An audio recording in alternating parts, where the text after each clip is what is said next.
여러분들 옛말에 뼈대 있는 집안이라는 말을 들어본 적이 있지요. 이 말은 조상의 시신이 잘 썩어서 뼈만 남았다는 말인데요. 바로 그 뼈가 땅의 기운을 받아서 후손들에게 복을 내려준다는 말입니다. 죽은 조상과 살아있는 후손 사이에는 이 동기 감응이 잘 되어야 하는데요. 살아있는 사람은 땅속 생기 위에서 그 기운을 얻지만 죽은 사람은 땅 속에서 직접 생기를 받아들이기 때문에 더 크고 확실한 생기를 얻게 됩니다. 이렇게 얻은 생기는 후손에게 그대로 이어진다고 하여 이를 동기 감응이라고 합니다. 사람은 누구나 나를 보호해주는 보호령, 다른 말로 수호신이 있습니다. 이 보호령이 조상신이 되는 경우가 아주 많은데요. 조상의 보호령이 항상 후손을 돕고자 해도 그럴 환경이 되지 않거나 후손들이 조상에게 별 관심을 두지 않을 때는 조상도 크게 관심을 두지 않습니다. 이런 분들이라면 내가 먼저 조상을 찾아가서 정성을 들여야 조상이 나를 돕기 시작합니다. 내가 조상에게 일도 관심이 없는데 조상이 동기감흥을 통해 큰 음덕을 내려준다. 조부모님, 부모님 제사조차 부실하게 지내거나 참여도 하지 않으면서 또한 명절에 조상에게 드리는 차례는 아예 거들떠 보지도 않으면서 조상복을 기대한다. 이건 있을 수 없는 일입니다. 조상의 묘를 자주 찾는 사람들은 조상묘를 다녀오면 마음이 편안하고 아주 좋은 일들이 생긴다고 하는 분들이 많은데요. 여러분들은 어떠신가요? 여러분들 조상이 도와 음덕을 크게 받는 분들은요, 자손이 잘 되도록 부모님이 열심히 공덕을 빌었거나 조상님들이 엄청나게 공덕을 많이 기른 사람들입니다.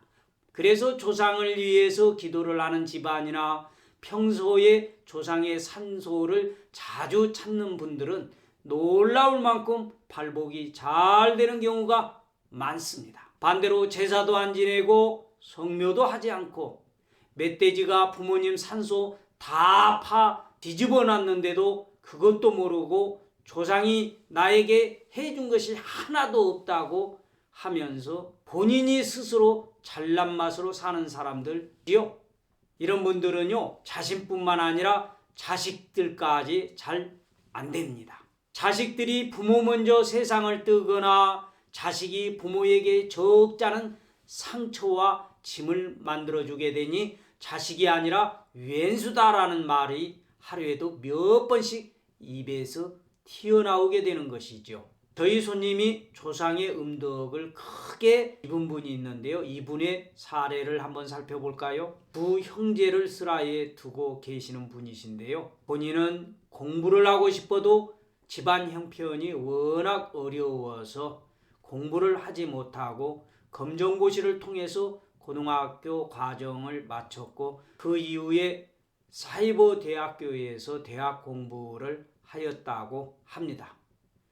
자식들에게는 본인처럼 가난을 물려주지 않겠다는 마음을 다지면서 두 자녀를 최선을 다해서 키웠다고 합니다. 남편은 3남 4녀 중에 셋째로 태어났는데 큰형은 결혼을 한 이후에 사업을 하여서 크게 실패를 하였고 가정도 파괴가 되어서 하는 일 없이 술 중독에 빠져서 사는 그러한 사람이었고요. 그 시댁집이 하나같이 결혼을 해서 실패를 하거나 사업을 해서 쫄딱 망해가지고 가족들이 뿔뿔이 헤어져 있는 상황이라고 이렇게 말했습니다. 남편의 형제들 7 중에서 4 가족이 이혼과 사별을 피하지 못했다고 합니다. 제가 그 시대에게 조상의 묘지를 살펴본 적이 있는데요. 망부석은 부러져서 두 동강이가 나서 나뒹굴고 있었고 불개미가 봉분 안에 집을 지어 있고 소나무가 빛을 가려서 풀 한 폭이 살기 어려운 그러한 상황에 잔디는 거의 없고 쑥들이 잔뜩 자라서 그야말로 쑥대밭이 되어 있는 상황이었습니다. 조상의 묘지를 이처럼 관리를 안 하고 방치를 하는데 뭐가 잘 될 턱이 있겠느냐고 묘지 관리를 잘 하라고 제가 당부한 적이 있습니다. 그 뒤로 이 여자분이 저를 초대해서 여기저기 흩어져 있는 시댁 조상들의 묘지를 한 곳에 모으는 이장 작업을 통해 주셔서 제가 그 옆 산에 빛이 잘 들고 있는 좋은 혈자리를 골라서 그 집의 시댁의 조상묘를 조성해 준 적이 있습니다. 그 뒤로 자주 성묘도 하고 제사를 잘 지내드리면서 그 집안이 완벽히 발복이 잘 되기 시작을 했는데요. 그 집 두 아들들은 공부를 열심히 잘해서 하나는 서울대 공대에 하나는 연세대 치대에 입학을 하여서 지금은 하나는 치과 의사로 개원을 하여서 그 치과가 문전성시를 이루고 있고요. 하나는 모 국립대학교에서 공대 교수로 아주 잘 나가고 있습니다. 남편은 사업을 하는데 하는 일마다 손대는 일마다 탄탄대로를 달리게 되니 이분은 일주일이 멀다 하지 않고 조상 묘지를 찾아서 자풀도 뽑고 상석 등의 이끼도 닦아주면서 공양도 하고 기도도 하고 돌아온다고 합니다. 그 집 형제들도 이 집만큼은 아니지만은 대체적으로 잘 발복이 되고 있다라고 합니다. 여러분, 이런 든든한 자식을 둔 부모, 이렇게 하는 일이 잘 풀리고 만사가 대통하니 얼마나 기쁘겠습니까? 오늘 제 영상을 보는 여러분들도 조상의 음덕을 통해서 크게 복을 얻는 그러한 일들이 많이 생기기를 기원해 봅니다. 그럼 조상의 음덕을 크게 입는 방법 5가지를 지금부터 여러분들에게 알려드리도록 하겠습니다. 그 첫 번째는 조상의 묘지를 자주 살펴보시라는 이 얘기입니다. 여러분들, 자식이 잘 되기를 바라시나요? 남편이 잘 되기를 바라나요? 집안이 편안하고 재물이 넉넉하고 가정이 화목하고 이렇게 하려면 우선 조상 묘지부터 잘 살펴보십시오. 그러면 재물운과 건강운, 사업운, 자녀운 등이 잘 풀리게 됩니다. 제가 이런 말하면 이렇게 말씀하시는 분들 계실 거예요. 나는 조상을 납골당에 모셔놔서 묘지가 없는데 어떻게 할까요? 라고 이렇게 질문하시는 분 계실 텐데요. 이런 분들은 납골당에 공안이 된 곳으로 자주 찾아뵈면 되겠지요. 또 추석이나 한식에만 찾아뵙는 것이 아니라 시간이 나는 대로 자주 찾아뵈면 좋습니다. 여러분들의 정성이 조상님들의 감흥을 일으키면 꼭 놀라운 발복의 기회를 얻게 될 것입니다. 두 번째, 산소에 갔을 때는 제일 먼저 산신령에게도 공양을 하시기 바랍니다. 여러분들, 아무리 좋은 명당에 조상을 모셨다 할지라도 산신이 노하면 그 후손은 복받기는 글렀습니다. 조상에게 공양을 할 때는 반드시 먼저 산신에게 공양을 하시고 난 이후에 조상에게 공양을 하시기 바랍니다. 조상묘지에 성묘를 갔을 때는 주, 과, 포, 해 두 조를 따로 준비해 가셔서 먼저 산신에게 3배 반의 절을 하고 간단히 빕니다. 우리 할아버지, 할머니, 아버지, 어머니 잘 지켜주시고 잘 보호해 주십시오 라고 말입니다. 그 다음에는 조상묘에 역시 주가 포해를 진설을 하여서 놓고 2배 반을 배를 하고서 소원을 빌면 됩니다. 이때는 굳이 소리를 내서 소원을 빌지 않아도 됩니다. 마음속으로 간절히 빌어도 조상들은 그 마음을 잘 알기 때문입니다. 남편의 사업이 잘 될 수 있도록 빌고, 자식이 이번에 취직이 잘 되길 빌고, 가족이 모두 건강하고 화목하기를 위해서 빌고 오시길 바랍니다. 이렇게 자주 조상의 묘지를 찾게 되면 머지않아 조상과 산신이 힘을 합쳐서 돕기 시작을 할 것이며 정말로 놀라운 일이 발생할 것입니다. 네 번째는 반드시 제사를 지내드리기를 바랍니다. 여러분들 하루에 밥을 몇 끼씩 드시나요? 밥 몇 끼 드세요? 3끼 먹어요. 그렇죠. 하루에 삼시세끼를 드시잖아요. 그런데 돌아가신 여러분들의 조부모님이나 부모님이 하루 삼시세끼를 챙겨달라고 한 적이 있습니까? 기껏해야 1년에 한두 번 상 차리고 제사 지내는 것인데 그것을 안 하겠다고 서로 미루고 이번엔 내가 했으니 다음에는 동서가 하라고 하는 등 누구가 꼴보기 싫으니까 제사에 참석을 안 하겠다는 등 불평불만을 늘어놓습니다. 그러나 돌아가신 분들은 아무 말을 하지 않지만은 다 지켜보고 있다라는 걸 여러분들 아셔야 합니다. 이쁜 짓을 하고 복을 받을 짓을 해야 복을 주든지 본벼락을 쏟아주든지 자식이 잘 되게 하든지 할 게 아닙니까? 맞아요, 안 맞아요? 맞아요. 맞죠? 예. 그런데 그것이 뭐가 그리 힘이 든다고 1년에 제사 한 번 명절에 딱 지내고 기껏해야 1년에 두세 번 하는 것도 하기 싫다고 하니 이런 분들이 어찌 조상의 음덕을 크게 기대를 할 수가 있겠습니까? 그런데 조상 제사가 1년에 대여섯 번씩 있는 집들 있죠. 그럼 그 집 며느리는 제사 때마다 거의 녹초가 되기 일쑤입니다. 그 며느리는 너무너무 힘이 들어서 잘 하다가도 불만이 가득 찰 수밖에 없지요. 그런데 조상님은 이런 불평불만을 가지고 올린 제사를 좋아하지 않습니다. 여러분들 제사가 1년에 대여섯 번씩 혹은 그 이상 많은 분들은 이렇게 한번 해 보십시오.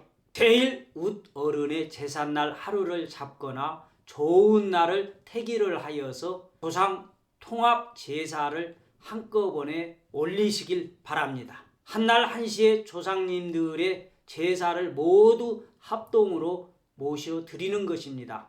이 방법이 제사 때마다 큰 소리 치거나 불평불만 담고서 제사 준비하는 것보다 100배 낫습니다. 시대가 많이 바뀌었습니다. 우리의 미풍양속은 계승 발전시켜야 함은 맞습니다. 그러나 거칠에만 중요시하는 조상님의 제사보다는 한 번을 올려드려도 온 가족이 모두 즐거운 마음으로 참여하여서 정성을 담아서 올리는 제사를 더욱더 기쁘게 흡양하실 것입니다. 네 번째는 산소에 가서 제발 싸우지 좀 마세요. 산소에 가면 날 잡아서 꼭 싸우는 분들이 있습니다. 사촌끼리 싸우든가 형제끼리 싸우든가 부부끼리 싸우든가 꼭 조상의 산소가 싸움터로 변하는 집안들이 있거든요. 서로 감정이 안 좋은 상태에서 아버지가 물려준 재산은 큰아들이 다 챙기고 자신은 안 주었다는 등 큰 집이 조상의 유산을 다 챙겨버려서 우리는 둘째라는 이유로 조상이 땡전 한 푼 안 주었다는 등 서로 옥신각신하면서 싸우고 그 다음에는 한참간 삐쳐가지고 왕래도 하지 않고 등을 돌리고 삽니다. 오늘 영상을 보시는 분들은 절대로 이런 분들 하나도 없으리라고 봅니다. 조상의 음덕을 얻고자 하신다면 제발 산소에 가서 싸우지 마시기 바랍니다. 산소에 가서 싸울 분들은 조상 묘지 찾지 마십시오. 다른 사람들 심기까지 불편하게 만듭니다. 조상님들은 다 지켜보고 있습니다. 이런 집안에 무슨 조상의 음덕이 발복이 되겠습니까? 집안 말아먹을 짓이지요. 우리 손님 중에서 산소 가서 싸우다가 오는 길에 교통사고를 크게 나서 장애를 입은 사람이 있습니다. 혹여 오늘 이 영상을 보실 수도 있기 때문에 구체적인 이 얘기는 하기 어렵지만 그런 분도 있습니다. 여러분들 평소에 감정이 좋지 않았지만 산소에 갔을 때만큼은 하고 싶은 말이 있어도 참고 따질 일이 있고 싸워야 할 일이 있어도 산소 앞에서 하지 마십시오. 꼭 해야 할 말이 있다면 말을 해도 한 번 더 생각하고 하시길 바랍니다. 마지막 5번째로는 산소에 가는 것을 귀찮아하지 마십시오. 조상을 모셔든 납골당이든 산속에 있는 산소이든 가려고 할 때에 귀찮아하지 마시길 바랍니다.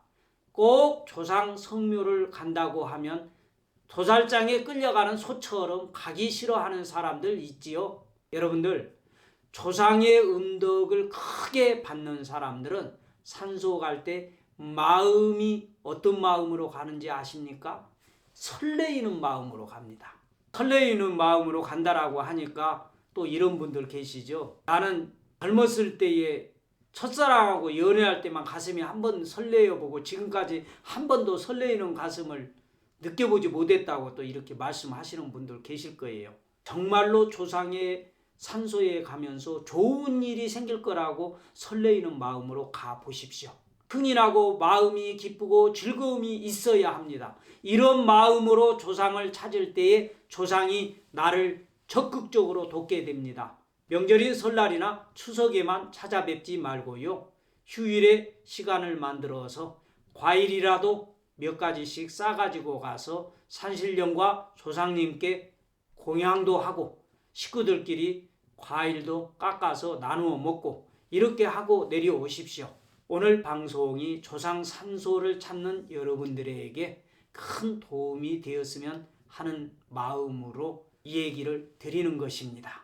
오늘은 여러분들과 함께 조상의 음덕을 크게 잇는 5가지 방법에 대해서 알아보았는데요. 어땠나요? 도움이 좀 되셨나요? 도움이 되신 분들은 좋아요, 구독 잊지 마시고 꼭꼭 눌러 주시고요. 알람도 함께 설정해 주시면 제가 새로운 영상을 올려드릴 때마다 바로바로 알람이 알려드릴 것입니다. 오늘 영상 보시고 궁금한 내용이나 다른 의견이 있으신 분들은 아래 댓글창에 댓글로 남겨주시면 시간이 허락되는 대로 제가 정성껏 답해 드리도록 하겠습니다. 오늘도 끝까지 시청해 주신 여러분들 감사합니다. 앞으로도 보은도사는 여러분들의 삶이 더욱더 윤택해지고 행복해지는 그날까지 더 좋은 영상을 준비해서 또 찾아뵙도록 하겠습니다.